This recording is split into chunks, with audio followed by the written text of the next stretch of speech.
ঝিনাইদহ যশোর মহাসড়ক ৬ লেনে উন্নীতকরণে ক্ষতিগ্রস্ত জমির মালিক ও ব্যবসায়ীদের ন্যায্য মূল্য দেওয়ার দাবিতে মানববন্ধন অনুষ্ঠিত হয়েছে। বান্ডেল থাকলে প্রতি সেনমানিতে টাকা বাঁচবে।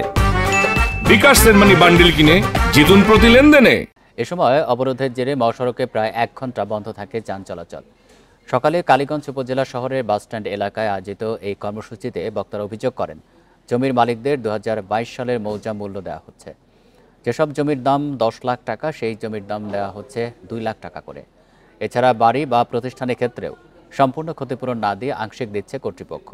ন্যায্য মূল্য নিশ্চিত করা না হলে কঠোর কর্মসূচির হুঁশিয়ারি দেন আন্দোলনকারীরা।